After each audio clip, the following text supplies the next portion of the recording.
Lavender soap is without a doubt one of my favorite soaps. I love it. Everybody loves it. It smells awesome. It's one essential oil. It's great.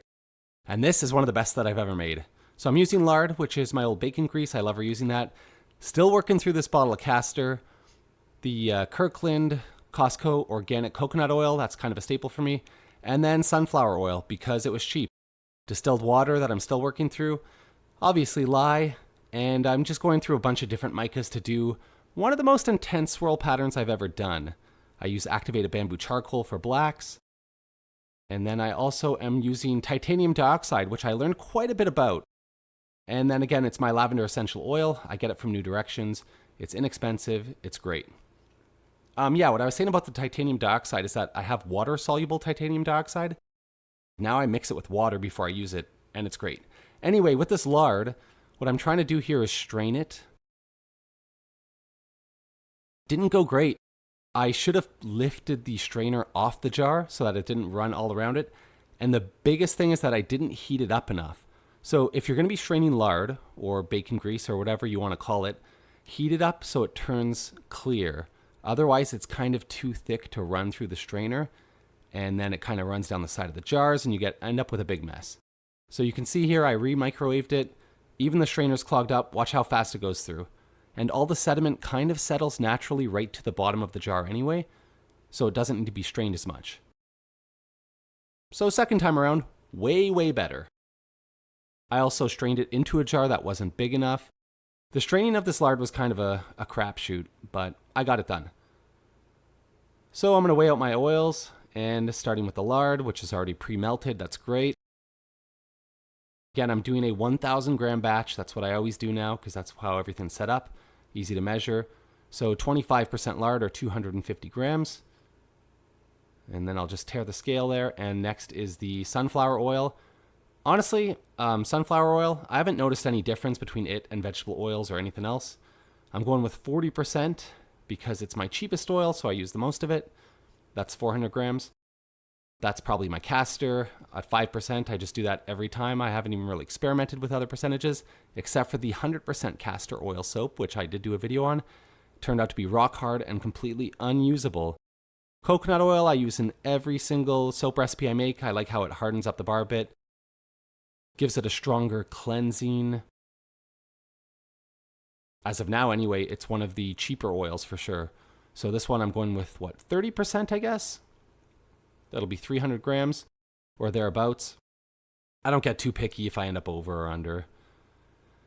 Now for the essential oil, I can't remember. Let's see what I went with here. Oh, see that little ring to pour off? If there's a sealant ring on your jar or bottle, take that off first before you start pouring. So I'm doing a 1,000 gram batch. Whatever grams I end up with, if you divide it by 10, that'll be the percent. So we're at 38 grams here. That would be a 4%. All right, so I'm getting the ring out here. Yeah, with these essential oils, you don't want to touch them with your hand. Not that they're corrosive or anything, but they're so strong. I just don't think it's a good idea. Maybe it'll burn you or something. Okay, so got that ring out. I think we're probably going to go up to 5% on this. Just find if you don't use enough, it's kind of a waste because the scent doesn't really hold and it doesn't come through. At 5%, it's great. All right, so here's what I'm talking about with this titanium dioxide. This one says water soluble on it. I got this from another soaper who was liquidating, so it was great. And I just use a little bit of water and pre-mix it in with a spoon, and it mixes really well. So you'll know if your titanium dioxide is water or oil soluble based on if it mixes in it or not. It should be labeled either way. I'm also learning a lot about lye water and oil temperatures. I'm doing a really intricate swirl for this recipe, which I never tried before. So I'm going to soap at a very low temperature. That will keep it from tracing for a long time. So it'll keep the soap open for a very long time to do a lot of intricate swirls. So I added my lye water. I added my fragrances to the master batch, let's call it. I know some people add it in after they've colored, but this is just what's easiest for me. So I just hit it with the stick blender really quick, just to get a super light trace, and now I'm going to start splitting the batch. So what did I want to do here? I can't even remember. This soap I made months ago. I'm going to split it into 2 different containers. Okay, and then I'm adding color. So again, this is where I'm not super strong as coloring the soap. I dump the dry micas in, and it's a bit of a pain to mix it. It works, but it takes a long time to stir it. I know you can pre-dilute them into an oil. I should probably just start doing that. So anyway, one gets the pink, one gets the activated bamboo charcoal, which I love that because it's a natural colorant and it's a super, super rich black. And then while this is going on, the titanium dioxide went into the other batch. So I think right now I have it split into the pink's a quarter. It's just all by eye. The pink's a quarter, the black's a quarter, and then the white is the half of the remaining. So I'll get that all stirred together. And again, like I said, adding dry powders isn't great because it's really tough to mix it. Some of the chunks don't really break down, so I kind of take the spoon and rub it against the edges. And it takes a long time, so if your soap starts setting up and you're really trying to get the colors mixed, it's not going to be great. Like I said, I'll try to start pre-mixing it. I mean, I say that now, but wait for my next videos. They're not going to be pre-mixed. Okay, so here's where I try to get all fancy with some different swirling techniques. So I'm going to pour black on one side and white on the other, and it'll kind of, they'll butt up against each other, and they'll be split right down the middle. The idea here is that when I pour this jug out, I can kind of shake it. Oh, you'll see what happens, but shake it left and right, and it makes a really tight layering of the colors, like a black and white layer. And then I'm going to do the same thing with the pink. I call it pink. I think that's the color. And the white. So I'll have the black and white in one, the pink and white in the other, and it'll give a really, really tight layering. I mean, you could see it in the thumbnail. First time experimenting with this. I think it went pretty well. So again, super low temp will keep your soap open longer, and also more water in your recipe. But I always go with 35% lye concentration. Okay, so here's the idea.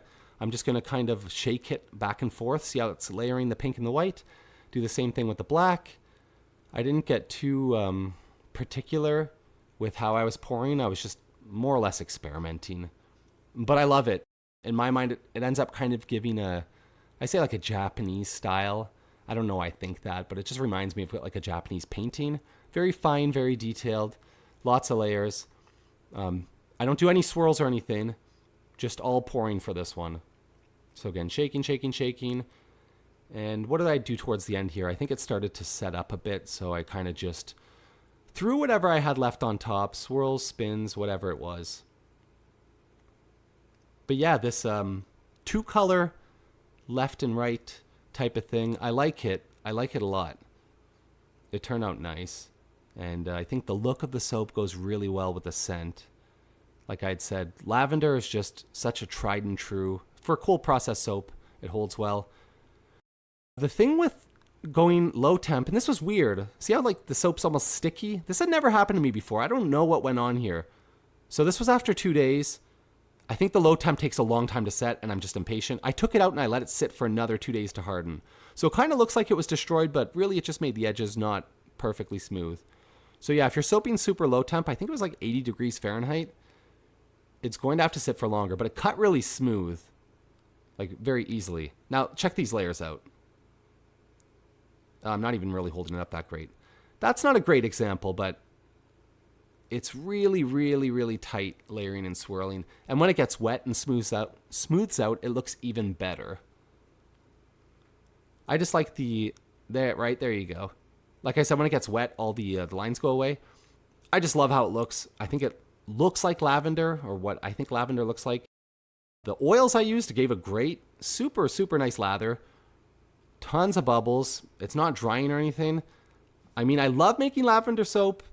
Try this one out. Try the layering technique out. See what you think.